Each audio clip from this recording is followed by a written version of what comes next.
Shalom semuanya. Shalom. Balik lagi bersama kita di mana Mas? Di Paraan. Di story. Ya, bener. Simple Truth of Youth. Ya, benar. Dan udah episode keberapa ini Mas? Berapa ya? Kok lupa? Sangat banyak episode. Jadi, Dan tiba saatnya kita berjumpa lagi dan hari ini kita mau bahas sesuatu yang sangat dekat dengan kita. Oh, benar sekali. Apa tuh, baju ya? Bukan. Bukan. Angin. Jadi satu yang sangat dekat dengan kita dan jadi pergumulan seluruh dunia. Orang-orang pasti bergumul dengan yang namanya ini, yaitu dosa. Kalau saya Yusa, kalau ini dosa beda.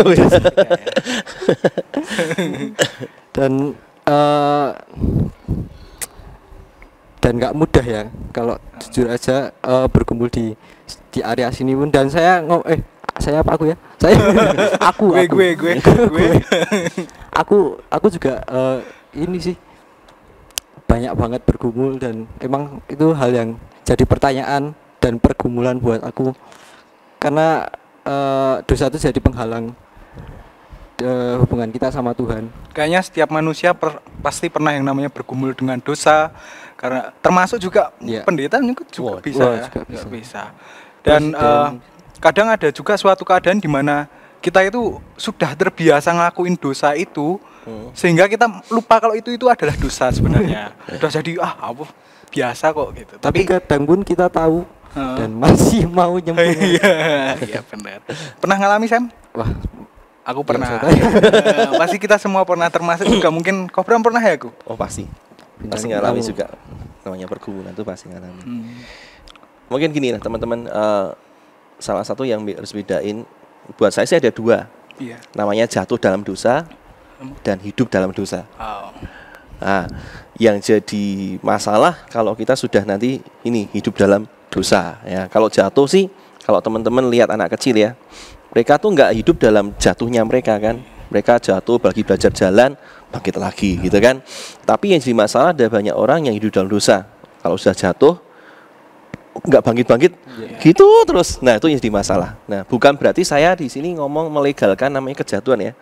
Tapi akan memang ada masanya di mana kita tanda kutip kilaf atau apapun kita jatuh bisa. Tapi yang penting setelah kita jatuh responnya apa gitu kan.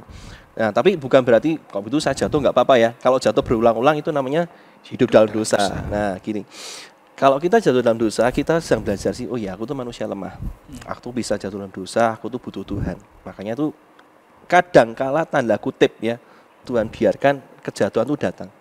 Supaya kita tahu tuh kita butuh Tuhan ya. Nah, kalau siang ini sih buat saya yang jadi masalah kalau kita sudah mulai namanya hidup dalam dosa. Nah, itu yang paling berat sih di situ. Sebenarnya kok kenapa kita bisa sangat dekat hubungannya sama dosa itu kenapa ya kok? Cuma dari sejarahnya atau gimana filosofinya? Nah, ini kan kalau bisa diulang ya, di rewind gitu kan. Kita harus ulang mulai dari Adam Hawa kan. Iya. Di situ kan ada satu perjanjian sih yang Tuhan buat antara setan dengan manusia. Waktu itu setan tuh punya satu hak untuk meremukkan tumit, ya kan? Sementara kita manusia, luar biasa nih. Kita dikasih punya satu hak untuk meremukkan kepala. Jadi sebenarnya kita tuh punya satu yang bisa meremukkan yang paling vital di setan. Nah, karena setan tuh nggak bisa ngelawan Allah, yang dilawan ciptaannya, ya kan? Karena dia mau ngelawan pakai apapun dia nggak bisa menang sama Tuhan. Makanya yang dia rusak, aku nggak bisa ngelawan Engkau Tuhan. Aku rusak tuh ciptaan. Makanya kita itu ciptaan yang paling berharganya Tuhan, itu yang paling dirusak. Nah, caranya gimana dengan membuat image Tuhan itu kan kudus, suci. Oke Tuhan, Engkau tuh kudus, Engkau suci. Aku mau buat ciptaanmu nggak kayak kamu Tuhan, tapi aku akan buat ciptaanmu kayak aku. Setan tuh kan kotor, ya kan, najis. Nah, salah satunya dengan dosa. Makanya dia mau buat Tuhan kan ngomong kita tuh dibuat serupa dan segambar. Nah, setan akan coba putar balikan. Yang sudah Engkau buat Tuhan tidak akan serupa dengan segambar dengan Engkau. Aku akan buat Engkau ciptaannya kita, ya ini manusia itu dibuat serupa segambar dengan setan, penuh dengan dosa. Nah, sejak itulah proses dosa mendosa itu. Tapi saya sempat baca sih kok. Ya. Di kejadian itu pernah ada, Tuhan tuh berkata kalau dia tuh menyesal menciptakan manusia. Pernah ada kata-kata di kejadian kayaknya. Waktu zaman Nuh. Ya. Menyesal menciptakan manusia. Tapi yang cukup bikin bertanya-tanya itu kalau Tuhan itu tahu kita akan berdosa dan sampai bikin Tuhan menyesalkan, Tuhan kan maha tahu ya. Kenapa Tuhan masih tetap menciptakan kita gitu kok? Sulit. Buat saya gini sih, Tuhan tuh maha tahu ya. Dalam kematahuannya Tuhan tuh terkadang ada beberapa hal tuh yang Tuhan lepaskan. Jadi tapi gini, ketaatannya yang sejati itu ketika Tuhan tuh mau lihat manusia yang dikasih free will tapi tetap bisa nyembah Tuhan. Itu yang dahsyat, ya kan? Nah, tapi memang Tuhan tuh tahu sih nanti ke depan tuh manusia akan ada hal-hal yang mereka sebenarnya tidak sanggup, ya kan? Akhirnya nanti di perjalanan kita sebenarnya dikasih namanya Roh Kudus di situ. Tapi memang cukup butuh waktu sekian ribu tahun untuk sampai ke namanya Roh Kudus. Tapi sebenarnya gini, dari awal tuh Tuhan tahu kalau sebenarnya manusia tuh dikasih free will. Tuhan tuh mau lihat kalau tuh manusia tuh punya satu keputusan kalau dia tuh mau ngikut Tuhan, waktu dahsyat. Nah, tapi sebenarnya Tuhan tuh tahu dalam kok ada kata menyesal dah? Yang dipertanyakan ada kata menyesal. Ini ada satu tafsiran sih. Tuhan tuh kan maha tahu. Tapi dalam kemahataannya ada berapa hal aku tidak mau tahu dulu Ya ini lucu sih, tapi ini bisa diperdebatkan. Tapi buat saya gini sih, intinya gini. Tuhan tidak pernah menyesal untuk menciptakan kita. Yang akan dia sesali, bukan tanda kutip bukan sesali, yang jadi satu penyesalan buat kita dikasih free will untuk mengasihi Tuhan, tapi kenapa sampai hari ini kita malah nggak mengasihi Tuhan tapi malah mengasihi dosa. Karena gini juga, dua pribadi yang tahu banget kelemahan kita tuh sebenarnya Tuhan dan iblis itu sendiri. Terus sebenarnya kita harus hati-hati banget karena iblis itu kayak CCTV ya. Ya kan, tahu banget lah. Dia tuh nggak maha tahu tapi dia tuh detail. Setan tuh detail, dia akan catat kelemahan kita. Nah, dia tuh ini kelemahan orangnya di sini, jatuhin aja lah gitu loh. Jadi Tuhan tuh tahu kalau yang iblis taunya dari itu. Dia akan mengamati. Kalau dulu waspadalah. Lihat di sudut kamar kalian. Ya, emang kalau sebenarnya aku yang mau ditanyain dari kita sih, kalau kita itu terikat terus gitu, terus dampaknya apa kok buat kehidupan dampaknya kita? Ya. Di Yohanes 10 gini, itu yang paling saya suka ya. Yesus datang untuk memberi hidup dan mempunyai dalam segala limpahan. Tetapi tapi iblis datang untuk mencuri, membunuh, membinasakan. Goal terakhir dari iblis itu membinasakan. Nah, iblis itu yang pertama kali akan lakukan dengan dosa itu mencuri sesuatu dari kehidupan kita. Dia akan curi kebenaran, dia akan curi kesucian, dia akan curi damai sejahtera. Saya tanya simpelnya gini, setelah ngelakuin dosa, sejahtera enggak? Enggak. Ya enggak lah. Mungkin pas seneng ya kan, wah puas ngelakuin dosa, tapi setelah itu kan ada rasa feeling guilty. Nah di situ setan tuh mulai cabut namanya damai sejahtera. Itu dicuri. Nah setelah yang kedua nanti akan dibunuh. Dibunuh apa sih hubungan kita dengan Tuhan, dibunuh roh kita, akhirnya kita tuh tidak punya satu koneksi yang kuat dengan Tuhan. Nanti goal terakhir akan dibinasakan. Akhirnya kita tidak punya satu kesempatan untuk mengecap namanya surga itu apa, ya kan? Nah sebenarnya kembali lagi sih ke awal, setan tuh akan coba dengan dosa. Artinya gini, ada kalau teman-teman tahu tikus ya, ini menurut mitos saya juga nggak tahu lah. Kalau lubang itu bisa dimasuki kepalanya tikus, itu badan bisa masuk, ya kan? Artinya kalau kita ngasih celah sedikit aja buat iblis masuk di kehidupan kita, dari celah itu setan itu akan mulai merusak banyak hal. Contoh simpel lah gini, dari dosa berbohong, ya kan? Kita berbohong, jatuh, waduh bohong. Besok bohong lagi, akhirnya dari jatuh dalam dosa menuju ke hidup dalam kebohongan, ya kan? Dosa. Nah, akhirnya dalam satu kebohongan itu akan mulai muncul rentetan dosa-dosa yang lain, ya kan? Dosa. Kalau saya aja bisa bohong sama orang, berarti orang lain juga bisa bohong sama saya dong. Mulai nggak percaya sama orang, ya kan? Orang tua ngomong sama kita, nggak percaya nih pasti juga bohong, karena saya juga bohong, gitu kan? Nah, itu akan mulai merembet. Akhirnya kita jadi satu figur yang mulai rusak di situ. Nah, setan itu akan mulai renteti itu dengan cuma dari satu sumber loh, dosa kebohongan. Istilahnya ketagihan gitu. Wah, tapi nanti efeknya bisa banyak banget itu sih. Itu dosa. Kalau mengerikan. Itu tadi kan dampaknya yang ini ya, manusia alami. Terus kalau dari sisi Tuhan, pas kita habis berdosa, kita berdosa tuh sebenarnya Tuhan tuh gimana tuh rasanya? Tuhan tuh masih mau tetap masih mau terima ya. Masih mau terima. Artinya gini, Tuhan tuh panjang sabar. Tapi ingat ya, Tuhan tidak maha sabar. Artinya Tuhan tuh punya satu masa kesabaran, masa anugerah buat kita. Hari ini yuk sama-sama manfaatin ada namanya waktu kesabaran Tuhan itu. Iya sih, memang ada saatnya nanti kita akan jatuh, kita akan apa. Tuhan kayak apa saya juga nggak tahu ya. Tapi yang saya bayangin Tuhan tuh bakal sedih. Coba bayangin deh, kalian sudah tebus sesuatu hal dengan harga yang mahal banget, ya kan? Contoh beli anjing, ya kan? Beli anjing mahal banget, tapi tiba-tiba anjing itu malah sukanya lari ke orang lain. Rasanya kan kamu udah tak bayar, tak beli kok malah sih gitu kan, sedih, ada rasa sedihnya. Nah, sebenarnya efeknya buat Tuhan tuh nggak ngefek sekali sih ya. Lebih ngefek ke kita ya. Kita akan dikejar dengan rasa frustasi. Kita akan dikejar dengan rasa bersalah. Nanti dari itu nanti muncul rasa malu. Nanti suruh ke gereja nggak mau karena saya berdosa, ya kan? Suruh doa aja, nggak, aku sudah nggak layak itu. Jadi itu sebenarnya efek kejiwaannya lebih berat ke kita sih. Itu. Kayak anak kecil kalau biasanya dimarahi papa mamanya, biasanya mama papanya cerewet gitu. Terus tiba-tiba mama papanya diam gitu malah takut ya, medeni ya. Bisa jadi banget ya.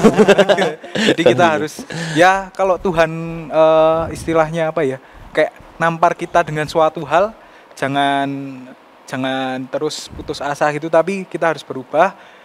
Jangan sampai Tuhan itu diam gitu. Kalau Tuhan sudah diam, wes meh ngopo wae, meh apa aja, terserah. Itu malah yang bahaya gitu ya. Gunakan waktu yang sebaik mungkin. Yang menjadi masalah gini sih, kita tuh kadang terjebak di lingkaran setan. Wah, lingkaran setan.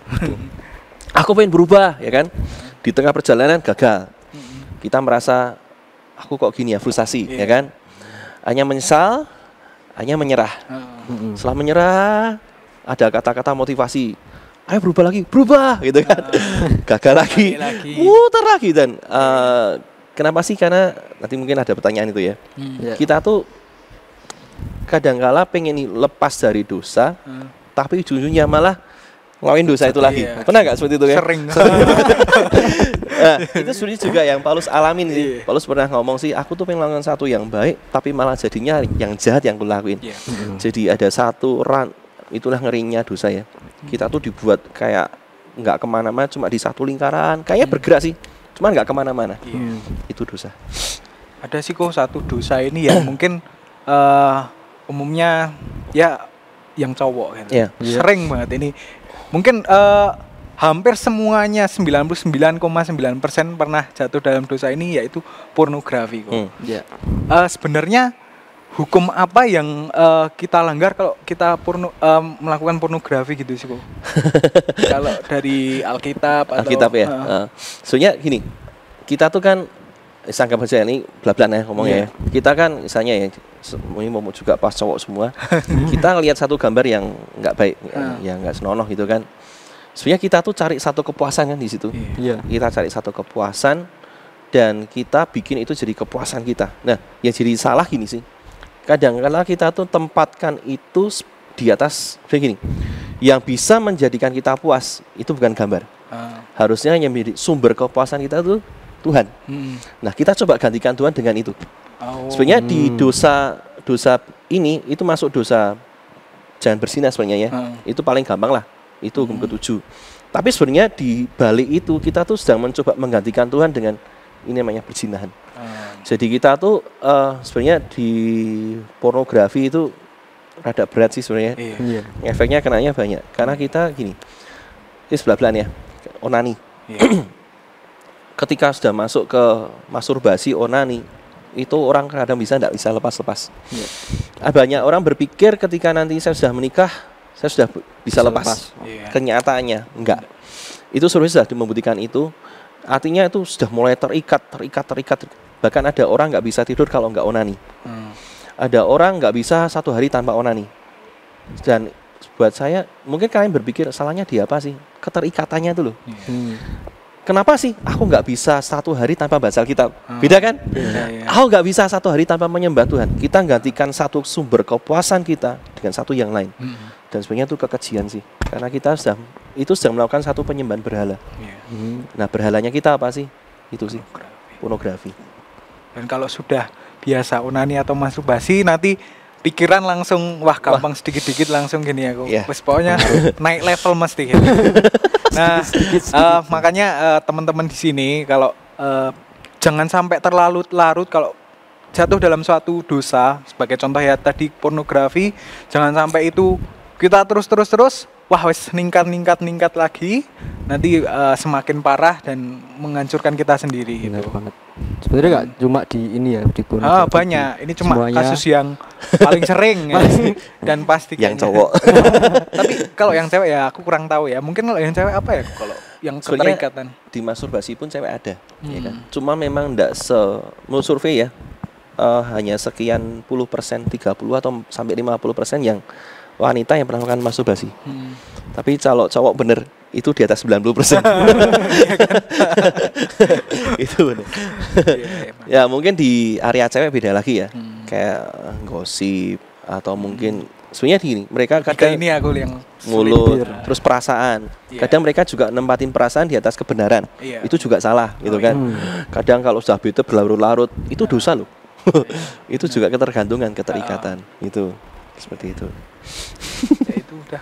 Terus ada juga monggo. Ya gini mungkin kalau yang cewek kayak bahkan tetangga saya, di rumah itu sudah tua, tapi dia masih sering kayak mengucapkan saksi dusta buat sesama. Jadi kayak di gang sini ngomongnya, wah ini bagus, ini di sini kayak wah itu enggak nganu itu gini. Padahal sudah tua gitu. Kalau sudah kebiasaan dari remaja biasa gosip sampai gedenya pun juga akan, karena dosa pun sebenarnya dari lahir pun kita udah berdosa. Gak ada yang ngajarin anak kecil bohong ya. Iya. Tapi mereka itu self defense pertama. Iya. Benar. Itu tadi yang mencoba menggantikan, harusnya kita tuh mirip dan segambar dengan rupa Allah, jadi sama iblis diputerbalikan. Ya itu tadi dari lahir udah bisa berbohong dan lain-lain. Betul. Karena kita sebenarnya dari lahir kan sudah mbak benih itu ya. Benih itu apakah makan terus ada. Tapi gini, ketika kita bertumbuh, kita mulai mengenal Kristus, itu kan dibarui kan. Roh kita tuh dibarui. Sebenarnya gini, kayak apa ya? Nanti mungkin kapan-kapan ya bisa ngomongin dosa keturunan, dosa nenek moyang. Sebenarnya kita tuh lahir sama benih itu sih. Nah, benih itu mau ditumbuhkan atau enggak, itu putusan kita. Tapi saya percaya gini, selain kita ada benih dosa, ada juga benih namanya kerinduan untuk mengenal Tuhan. Nah, benih itu keputusan kita kan. Kita mau menanam benih jeruk, mau ditanam atau ditumbuhkan atau enggak kan keputusan kita. Nah, hari ini keputusan kita sih, kita mau menumbuhkan semakin lebat itu benih dosa, atau kita mau yang satunya, kita mau tumbuhkan benih namanya kebenaran. Itu keputusan kita. Itu ngeri. Terus kalau udah jatuh dan terikat tuh, kayak tadi udah melalui banyak hal, jatuh dan terikat harus ngapain sih? Nah, pelan-pelan ya. Contoh aja ya, kayak dulu saya pernah ngalamin namanya ini dosa masturbasi, ya kan. Dosa masturbasi itu berat. Itu butuh sekian tahun untuk bisa lepas di situ, ya kan. Sampai satu titik saya tuh inget pernah frustasi, ya kan. Frustasi sampai Tuhan, aku tuh kok jelek banget tuh Tuhan. Sabtu Minggu pelayanan, Senin budak gitu kan, sudah jatuh lagi. Kalau sudah jatuh suruh baca Alkitab, ya ogah lah gitu kan, malu rasanya kan. Kita itu namanya dakwaan. Nanti diingetin ya, bisa bahas sedikit. Ada namanya dakwaan. Kemudian nanti Selasa jelas nggak mungkin, nanti wah ya ampun sudah Sabtu lagi, ya udah bertobat gitu kan. Itu kayak rantai yang nggak pernah putus. Sampai satu saat saya ingat, saya pernah kendarai motor sambil nangis, Tuhan kalau Engkau mau ambil nyawaku silakan Tuhan, aku tuh nggak layak banget. Itu sudah terjebak dalam frustasi ya kan. Tapi semakin lama, karena saya gini, dosa tuh dikonfrontasi terus gitu kan. Saya mau kasih tahu satu kebenaran, kita nggak akan kuat lawan dosa. Iya. Dosa itu kan kegelapan. Kegelapan itu apa sih? Kegelapan itu ketiadaan terang. Jadi simpelnya gini, kalau teman-teman mau hidupnya terang, jangan lawan kegelapan, kasih terang. Nanti kegelapan itu akan menyingkir, ya kan. Nah, sebenarnya gini, untuk kita bisa lepas dari dosa, yang satu dulu ya, itu nggak pernah instan. Jadi tolong kalau misalnya teman-teman hari ini mau berubah, baru 5 menit mau berubah jatuh lagi, jangan frustasi. Itu normal banget. Berubah itu butuh namanya waktu, berubah itu butuh waktu namanya proses, ya kan. Nah, saya pelajari gini, kalau teman-teman mau berubah sekarang, yang pertama gini, ganti cara hidup, ganti pola hidup. New normal. Contoh ya, kapan misalnya yang cowok-cowok kok sering lihat gambar-gambar atau foto-foto atau video yang nggak benar di mana? Misalnya tentu YouTube. Waduh, YouTube ini ternyata bisa jadi ya. Hari ini belajar. Aku mulai hari ini aku mau buka YouTube kalau ada orang di sekitar saya. Itu akan menjaga. Daripada nanti di kamar sebelum tidur nonton YouTube dulu aku enggak bakal lihat yang gitu-gitu kok. Tapi ceklak loh, larinya ke situ lagi ya kan. Itu kan berat ya kan. Nah, kita mulai hari ini coba mulai list dulu. Aku seringnya jatuh di mana sih? Oh, ini. Berarti yuk aku mau kasih terang di situ. Kasih terangnya gimana? Kalau misalnya nanti gini atau gini, mau lihat YouTube atau melihat foto atau lagi browsing, kalau sendirian bisa jatuh ya. Mainin deh musik rohani. Apalagi haleluya gitu kita buka kan rasanya gimana kan? Gak enak kan? Nah, kita kasih terang di situ ya kan, kita mau ubah. Terus gini, yang pasti yang ini berperan banget, komunitas. Kalau teman-temannya miso-miso semua, melu-melu. Kalau teman-temannya untuk hal yang kotor itu buat mereka biasa. Enggak jaminan lah nanti kita akan tetap kuat ya kan. Artinya kita perlu mengganti sesuatu yang baru untuk jadi satu yang terang. Nah, teman-teman kalau hari ini mau belajar untuk kita tuh lepas dari dosa, ya ubah kebiasaan itu. Artinya gini, buat saya simpel, jangan lawan kegelapan, tapi dekati terang. Artinya aku tidak mau dosa. Tapi kita tidak pernah datang sama Tuhan. Itu sama sami mawon. Hari ini coba ubah, mulai belajar, ya kan? Nah, kalau hari ini teman-teman di rumah lagi sendirian, punya struggle seperti ini, mulai paksa. Aku tidak mau paksa lawan diriku lawan dosa, tapi aku mau paksa diriku untuk datang pada terang. Itu lebih useful, ya. Dan perlu banget namanya kerendahan hati. Banget. Dan ini mau tanya satu lagi. Bisa enggak sih kita tuh berubah? Masih berubah dari dosa lewat ini kakak mentor gitu, disarankan atau tidak? Itu enggak perlu dijawab, sudah jadi jawabannya. Bisa banget ya. Lebih enak mana sih, berubah sendiri atau berubah bareng-bareng? Jujur lebih enak berubah bareng-bareng. Kita sendirian itu nggak akan kuat. Kita sendirian tuh akan bakal banyak jatuhnya, ya kan? Yang cowok-cowok lah. Kalau ngelakuin dosa lebih banyak pas sendirian apa waktu rame-rame? Sendirian dong. Sendirian ya kan? Nah, artinya gini, waktu kita sendirian tuh justru jadi titik rawan yang besar banget. Nah, makanya hari ini coba bangun satu komunitas. Teman-teman saya dulu punya satu kesaksian ketika dia mulai sendirian, terus mulai pikirannya sudah mulai Victor, ya kan, dia kan mulai telepon kakaknya, kak tolong nih aku kok sudah mulai mikirin yang enggak, doain dong. Ya sih, doain. Ketika didoain kan jelas kita waktu doa kan kita berusaha kan itu supaya hilang kan gitu kan. Nah itu akan membantu banget. Kalau kita nggak punya komunitas, wah berat banget. Itu. Kok ada satu pertanyaan gini terakhir ini kok. Mungkin kok Bram pernah lihat belum di Instagram? Sempat viral. Jadi ada seorang remaja, dia tuh bawa kayak sabu-sabu gitu, tapi isinya itu ternyata gula. Nah, terus banyak yang komentar di Instagram kalau itu saya suka orang kayak gini ini, maksudnya dia menjaga pertemanan, tapi dia nggak ikut nyemplung di dosanya gitu, dosa narkoba gitu. Kalau menurut Bram gimana kayak gitu? Mungkin lebih di batinnya dia, sebenarnya dia tahu sih dia sedang membohongi diri sendiri sih. Kan dia pakai itu kan, biarpun isinya gula kan, tapi dia berusaha untuk masuk di situ supaya dia nggak dianggap aneh gitu kan. Buat saya gini, integritas kalian akan terjaga ketika kalian benar-benar ngomong ya di atas ya, tidak di atas tidak. Ketika kita coba bermain di atas keduanya, ya jadi seperti ini. Memang mungkin ada beberapa orang yang salut ya, tapi buat saya itu sebenarnya dia bermain dalam satu area kebohongan. Benar kan? Jadi nanti di satu titik dia akan merasa aku tidak bisa jadi jati diriku sendiri, karena dia sedang membohongi dirinya sendiri. Biarpun kebohongan dia itu sebenarnya dia ditujukan untuk supaya masuk, ya kan? Itu. Biar temennya nggak hilang. Nah, gitu kan. Buat saya sih kok masih ambil zona nyamannya kita sendiri. Yang paling berat sih di generasi kita ya, ketika kita dikenalkan dengan namanya gini, dosa putih. Gimana itu? Kita berbohong supaya untuk kebaikan. Itu sih yang paling itu jadi jebakan besar, ya kan. Kadangkala kita dipaksa satu kondisi gitu kan, satu kondisi untuk melakukan namanya ini dosa putih gitu kan. Buat saya dosa ya dosa, hitam ya hitam, putih ya putih. Nah, makanya hari ini yuk ada sih trik-triknya supaya kita enggak apa ya, di satu kondisi itu kita perlu hikmat banget ya. Tuhan gimana sih caranya supaya aku nyampein supaya aku tuh enggak dosa. Minta deh hikmat sama Tuhan. Berarti kalau misalnya kita dalam keadaan seperti seorang remaja itu, kita harus berani katakan tinggalkan komunitas itu kok. Apa kita harus gimana? Saya nggak bisa ngomong itu ya, tapi gini, dia harus pakai hikmat sih. Ada saatnya mungkin dia harus pindah-pindah ya. Kalau memang lingkungannya dia seperti itu dan dia sekian waktu nggak bisa ngubah, ngapain dipertahankan? Saya percaya ada satu komunitas yang lain yang lebih sehat, yang lebih bisa menerima dia, tanpa dia harus berpura-pura jadi orang itu. Gitu. Nah, cuma ada hitam dan putih, nggak ada abu-abu. Ada lagi? Sudah kan?